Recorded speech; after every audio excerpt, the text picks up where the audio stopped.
Ben Gori, the coordinator of Jitolee Voluntary Service Association, to help us understand how they are doing this in the informal sector, which kinds of informal sectors they are doing this at, and what kind of services they are offering there. Ben Gori, if you can hear me this morning, good morning to you. Morning, madam. So when you talk about Jitolee Voluntary Service, what exactly is Jitolee Voluntary Service and what kind of services do you offer? Well, Jitolee Voluntary Service is a community organization. Yeah, keep going. Just last year, we are very young. It is a community organization. Yeah, so that is Ben Gori talking to us about Jitolee Voluntary Service and what it is. So Gori, you're telling us that it's a community association, yeah? That? Yes, that has brought on board various technicians across the board from the informal sector, that is the Juakali sector. So we have a team of technicians who have volunteered to be with us across. I mentioned just a few. We have technicians in the welding sector, auto garage mechanics or auto wiring. We have spray painters. We have people in the salon industry. We have even catering. We have cyber technologists, those who are in the cyber industry. We have spray painters, panel beating. We have plumbers. We have carpenters. We have blacksmiths, opticians, even tea cutting guys, and many others, of course. We are also still bringing others on board. All right. So in regards to this kind of services that you offer there at Jitolee, talk to us about the motivation behind starting such kind of group. What necessitated that? Well, actually, just as I mentioned, we just initiated it last year at around the time when security issues thorn in the flesh in our country. Remember the Dusit time when it was bombed. And when I looked at it keenly, you realize that they are the people who are involved, the perpetrators, most of them are young guys, young guys who are being used. And if you look around, also crime rate, those are very high, and most of the youth are so involved. Sometimes you also feel pity when you go around. You find small guys or young guys being shot down, being arrested, being taken to jail or cells. So that really touched me, and it moved me to at least think about something that can really help the youth, at least so that they can be engaged somewhere. Because once they are in that idle corner, that jobless corner, remember, as the saying goes, they say an idle mind is the devil's workshop. You realize most of our youth, when they're so much idle, they become very vulnerable and they indulge in so many social ills that also endangers our security. So this touched me, and I at least I reached out to some few friends whom we mobilized, we ganged together, and we came up with this organization so that at least we can volunteer as people in the Juakali sector, at least reach out to them, bring them on board, and offer them skills at the workplaces. So as we just gave a training at the workplaces, at times some of them are absorbed in terms of apprenticeship. They are being trained at the same time they earn. All right. So in this during the coronavirus pandemic time, we know that many sectors have been affected by this disease, and again also the informal sector, I want to believe, is one of the sectors that has also greatly been affected. How would you say this group Jitolee has been affected, and probably the members in it? How have they been affected? Well, of course, everybody has been affected. Though some are just not so much affected. Like if you go to the in the industry of welding, in the construction industry, you find that since construction is still going on, and in some parts still there's a lot of construction, the guys in the welding part, they are doing well. And to them, they just need some moral boosters and some incentives at least to necessitate their work. If you also go to some saloon guys, though some saloon members have been affected because of this notion of the fear of catching coronavirus. So you find that they are losing customers. The people fearing to go to the salon. So some of them have been affected. They are closing down, though some are still on. And we also have the auto mechanics. The garages are still on. It's quite fortunate that they're still on. So actually, just what it requires is just a booster or an incentive to keep them going, at least in this era of pandemic. Okay, so at least in as much as some parts have been affected, but there are those that are still running, just like what you've mentioned. Exactly. All right. And in terms of recruitment, also we understand that many young people right now are at home. So many young people are at home. They're just, some don't even have anything that they're doing. Are you doing any recruitment for these young people, at least to get skills in regards to some of the services you offer there? Exactly. Our office is still open. We are also on Facebook. We advertise it. And we also still reach out to those who can reach. We source them through our friends, relatives, also through our members. Once they get to know of such young people who are interested in acquiring skills, we reach them, and then at least we deploy them where necessary according to their interests. All right, and even as you talk about recruitment, which is again a good thing because at least you're getting to help the young people and more so who have also lost jobs and during this time and may want to do something with their lives. But talking about matters to do with jobs, Ben, about 5.3 million of the 13.8 million Kenyan youths are jobless. Do you think that these numbers might rise in terms of young people getting jobs and bettering their lives? Of course, job loss, we project it to be very high at this time of this pandemic.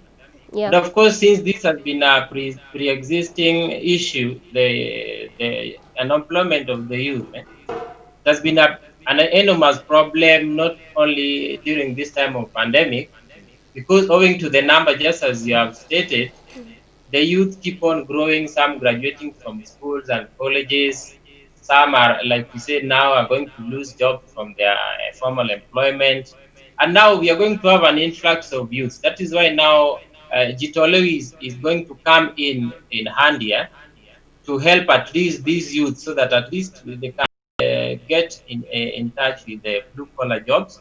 Because so far, as you can see, white-collar jobs are now going to be rare and rare. Exactly. Now, even as you talk about the aspect of jobs and the fact that, again, many young people are losing jobs during this pandemic time, and which is difficult for not just the young people, but for anyone losing job. But let me just pick your mind on the kind of education system we have as a country. Yes, I know we are shifting to CBC, but the former 844 education system, would you say that this is also what has led to lack of that mind for young people to want to be creative and innovative and just want to be fixed on white-collar jobs? Exactly, you are very right. That is why actually you see the government had also foreseen this, and they introduced and they adopted the new system, that is the CBC.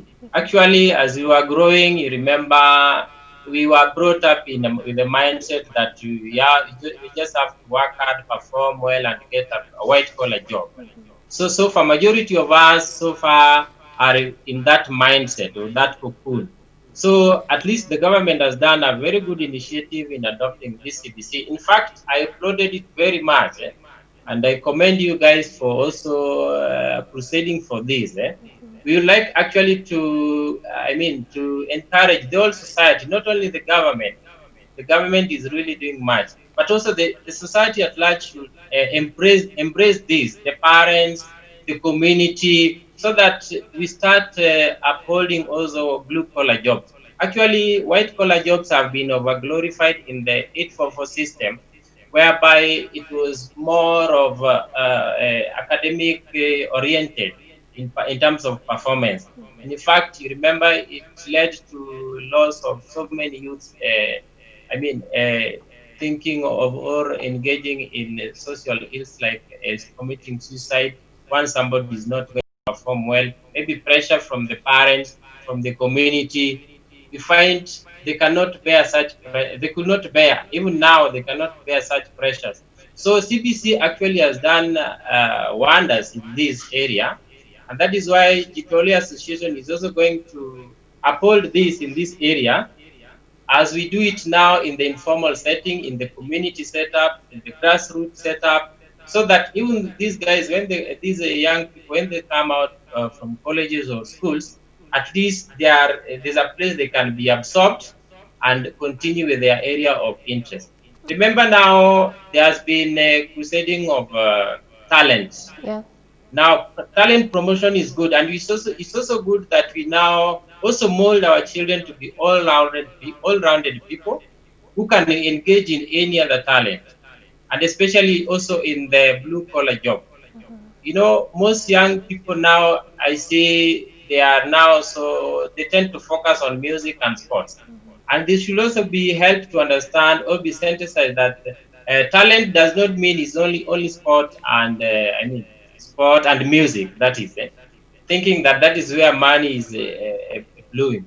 Now, also in the blue collar job, if you talk of somebody like a welder can get a big contract, and in 2-3 months he earns good money. Just the same case as an artist. Okay. So us as the society, we should also do well in promoting the mindset of being an all-round person. So the mindset of being an all-round person is what you are emphasizing on. Exactly. Okay, now coming back to the job market in this country, about only 155,000 youths can be able to get jobs in the labor market, whether after they've left TVET or even after they've left universities. And so a good number of them are, especially not be able to get these jobs, are being advanced and go and create their own employment, be self-employed. But also on the flip side, they will argue, I don't have capital maybe to begin that salon, or I don't have capital to begin that welding kind of a small company, if I may mention. What would you have to say in regards to that, the issue of young people and getting capital to start businesses for themselves? Yes, actually, we also have we have such kind of objective whereby as we engage them, we don't just train and eventually leave them there at the end of the day like colleges do.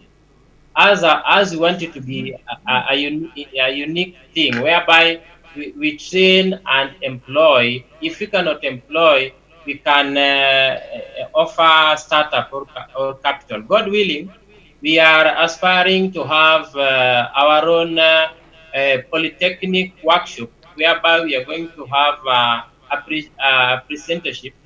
apprenticeship that is on-job training. Yeah. Whereby we engage, we train, and at the same time they have a hope of getting employment, either by our own workshop or on their own. That is through our startups that will be able to provide later on in future. That is when we shall be able to get enough funding. So far, we cannot say that we are adequate enough in terms of resources and finances. Yeah. But that is one of our projections, so that in future we have our own big workshop that entails all these skills, and they are going to be trained and at the same time get employment. Okay, so Gori, even as you talk about empowering of these young adults, especially in terms of looking for what they can do to better their lives, would you say that the issue of capital does not need to be like a big issue for any young person who may want to start anything in terms of business? Yeah, exactly, because as we engage with our volunteer members, like the ones in the salon, salon, you don't need much. You just have to acquire the skill, and then there you are. Even in the neighborhood, we've seen ladies or guys going on with the business, and they make money. They earn money without even having to rent a house to start a workshop or something of the sort. And also, like the welding guys. The welding guys also, once you have the skills, sometimes you just have to, you just need a very small capital to buy just a machine, and then there you are. Also, like the barbering, those in the barbering shops. Barber shops, the machine is also not very expensive. A friend can even offer to buy for you or any other person or any other well wisher. So in most of the areas that we engage in, that is why we want to focus so much on these technical fields, because majority of them, they do not need a large capital as such, unless you want to go in a large scale way.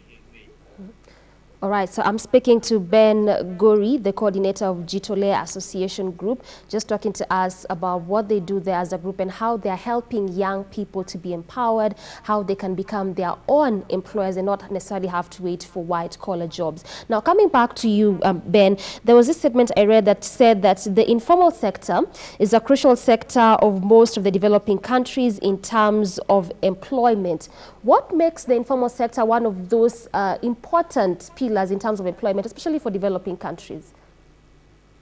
Well, for example, look at the developed countries now that we have, like, for instance, the China that now Kenya is so much dependent on. Look at its economy, you find that they are not so much dependent on the white-collar industry.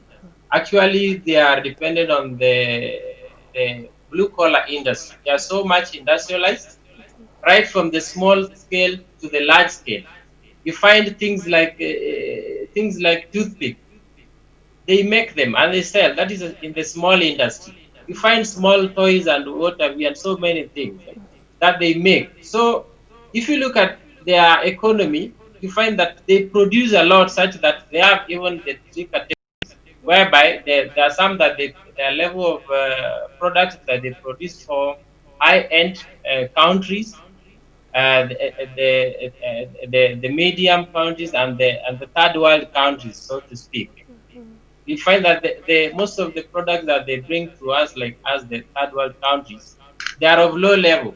So if you look at how they started, you find that even young people are so much, right from from childhood, they are motivated and they are molded. Just like you remember, if you are a Bible reader, you know, Jesus, who taught Jesus to be a carpenter? Actually, it was his father. So you see, like just in the olden times, they developed, and it's just started by a small industry. So even countries like China, India, and the rest that we depend on, you look at the economy, they are so much dependent on industry. And once a country is so much industrialized, you will find that you will become more stable. And not much of the products you'll be able to import. And once at the moment you are importing a lot, obviously you'll not be doing any good economy. There'll be no balance of trade. Balance of trade comes only when we are exporting a lot. And to export a lot, that will mean that we have to promote our own technology, right from small scale, small industry technology up to the large scale one. And this is what actually Jitolee is aspiring, so that if the country can embrace it, we are going to promote all in the small industry, the Juakali industry. Like now you see, recently you saw some small boy inventing some good machine, washing machine. Now, such like technology, if we start harnessing them from childhood, it's going to promote the country in a very big way that we are not going to imagine. Okay, and Ben, you've given us good examples, especially of those countries, you know, if I may say, the first world countries, and what they are doing and how they really have embraced this informal sector. From someone who is in such kind of a sector, what can you say for developing countries? How can they embrace this sector, the informal sector? Like Kenya, so to speak, we would like actually if we start with the government, to actually have policies that promote the small industries.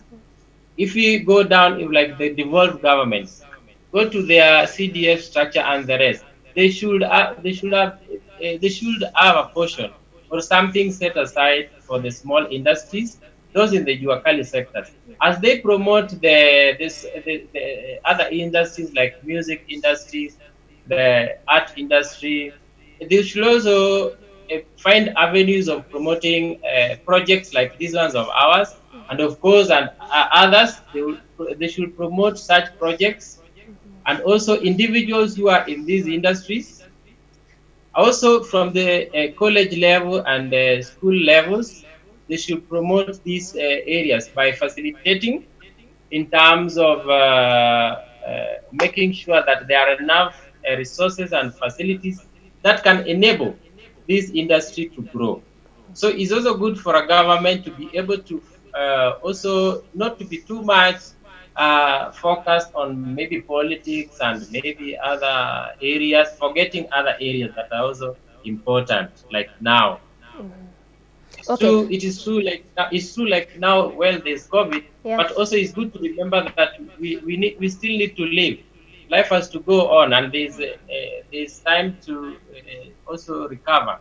We have to strategize on how we are going to recover economically, Yes. and that is by way of going to put incentives for these small industries or the informal sector. So when you talk about promoting such kind of a sector and giving support to such kind of a sector, and you're like looking at the government to do that, so break it down for us. What kind of support might people in this group get? What kind of support might you get so that it can be more efficient and effective in offering the kind of services that you offer in terms of trainings in the informal sectors? Exactly. Making the business, and one is making the business environment very favorable. Like, for example, making sure that those in the Juakali sector, they get access to these formalities in an easier way. There's less paperwork when maybe you want to start a business. And of course, those in these projects, they can provide incentives like resources that we need. We need certain machines we can provide. They can donate machines, and not only the government, even other NGOs and well-wishers, the community at large.